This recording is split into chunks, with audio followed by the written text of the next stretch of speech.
Market में आप भी इन्वेस्ट करना चाहते हैं और कहीं ना कहीं इन्वेस्ट करके बहुत सारे पैसे भी कमाना चाहते हैं, बट शेयर मार्केट के बुल और बेयर से घबराते हैं, मतलब उसके बारे में नहीं समझते। आज की वीडियो में हम ऐसे ही एक सक्सेसफुल ट्रेडर के बारे में डिस्कस करेंगे, उनकी सक्सेस स्टोरी के बारे में देखेंगे, जो कि एक ग्रामीण परिवार से बिलोंग करते थे और उन्होंने शेयर मार्केट से 7500 करोड़ रुपए कमाए। तो आज उनकी स्ट्रैटेजी, उनकी टेक्निक्स के बारे में भी समझेंगे और किस तरीके से एक गरीब किसान ने शेयर मार्केट से इतने पैसे कमाए, इसके बारे में सारी चीज़ें एक एक करके हम डिस्कस करेंगे। आपको अगर ये सारी चीज़ें जाननी है तो चैनल पे बने रहिए और चैनल को सब्सक्राइब जरूर कर दें। उदय अग्रवाल एक गरीब किसान परिवार से थे, तो उन्होंने अपने पिताजी से एक यही चीज़ सीखी थी कि पहले पैसे को बचाना है, फिर उन बचे हुए पैसे को कहीं ना कहीं लगाना है, जैसे कि उनके पिताजी किया करते थे। तो उन्होंने अपने पिताजी से ये जो स्ट्रैटेजी सीखी थी, इसको बड़े समझदारी से इस्तेमाल किया। उनकी ज़िंदगी में सबसे बड़ा मोड़ तब आया जब ये अपनी स्कूलिंग ख़त्म करके और हायर स्टडीज़ के लिए मुंबई गए। जब ये हायर स्टडीज़ के लिए मुंबई गए तो वहाँ पे जिस हॉस्टल में रहते थे वहीं पे मोतीलाल ओसवाल भी रहते थे, जो कि शेयर मार्केट में बहुत ज़्यादा इंटरेस्टेड रहते थे। हर समय कंपनीज़ की एनालिसिस, कंपनीज़ की बैलेंस शीट को पढ़ा करते थे। क्योंकि इन दोनों का ही इन्वेस्टमेंट में कहीं ना कहीं रुचि थी, तो दोनों में काफ़ी अच्छी दोस्ती हुई। दोनों ने मिलकर सोचा कि कुछ पैसे हम लोग इन्वेस्टमेंट करना स्टार्ट करते हैं, और यही सोच के साथ दोनों ने पैसों का इन्वेस्टमेंट स्टार्ट किया। अब चूंकि रामदेव अग्रवाल एक गरीब किसान परिवार से थे, इनके पास पैसे भी नहीं थे और इन्होंने सिर्फ एक ही चीज़ सीखी थी कि पहले पैसे बचाएं और फिर ही पैसे को लगाएं। तो इन्होंने जो भी अपने पैसे बचाए थे उन पैसों को धीरे धीरे लगाया। ऐसे ही छोटी छोटी इन्वेस्टमेंट करने के साथ साथ 1990 तक इन्होंने टोटल 10 लाख रुपए तक इकट्ठा कर लिया, साथ ही साथ स्टॉक ब्रोकर भी बन गए। मतलब आप कह सकते हैं कि धीरे धीरे उन्होंने शेयर मार्केट में कदम रखना प्रारंभ कर दिया। लेकिन आपने सुना ही होगा कि 1992 में हर्षद मेहता का एक स्कैम आया था।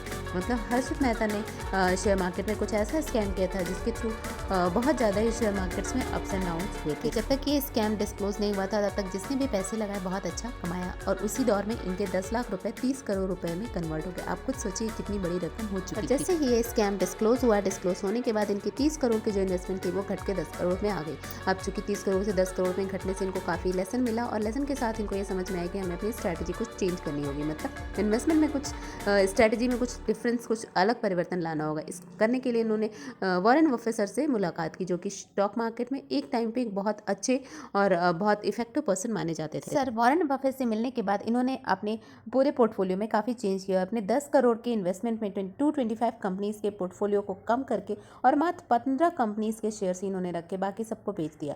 क्योंकि इनको ये बात समझ में आ गई थी, क्वांटिटी नहीं बल्कि क्वालिटी मैटर करती है। मतलब इनको ये चीज़ें क्लियर हो गई थी कि अगर हम कुछ ही कंपनी के क्वालिटेटिव शेयर्स रखें तो अच्छा होगा। इसी अप्रोच को फोकस्ड अप्रोच कहते हैं। उस समय इन्होंने हीरो होंडा कंपनी का 1996 में ₹30 पर शेयर खरीदे थे, जो कि 2016 में 2600 पर शेयर हो गए। मतलब आप खुद सोचिए कि कितना ज़्यादा इनको बेनिफिट मिला इस छोटी सी चीज़ से। वहीं अगर दूसरा देखें तो इन्फोसिस ने भी इनको 20 टाइम्स प्रॉफिट दिया, इक्कर में ने भी इनको अच्छा प्रॉफिट दिया।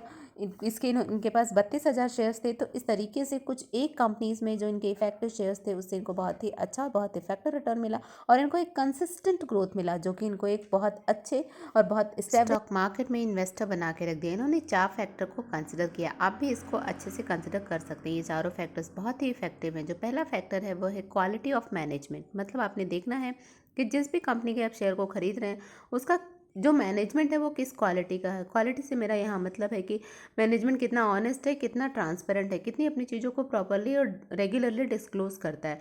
जो सेकंड हमारा अप्रोच है वो ग्रोथ का है। मतलब आपने देखना है कि आप जिस कंपनी में इन्वेस्ट करने जा रहे हैं उसका फ्यूचर कैसा होगा। फ्यूचर से यहाँ मेरा मतलब है कि अगर आप किसी ऐसे टाइम में, जैसे आज के टाइम में अगर आप रेडियो के किसी कंपनी में इन्वेस्ट करते हैं तो आपका उसमें ग्रोथ कम होगा। वहीं जो हमारा नेक्स्ट फैक्टर, जो इंपॉर्टेंट फैक्टर है, वो है हमारा लॉन्जिविटी का। लॉन्जिविटी का मतलब है कि कितने लंबे समय से वो कंपनी मार्केट में सर्वाइव कर रही है। यहाँ लंबे समय से मेरा इसलिए मतलब है कि आपके पास अगर अच्छा है 2 3 4 5 साल का डाटा होगा तो आप इसलिए उसको कंपेयर करके और एनालाइज कर सकते हैं कंपनी किस डायरेक्शन में और किस तरीके से मूव कर रही है। उसके बाद आप अकॉर्डिंगली अपना डिसीजन ले सकते हैं।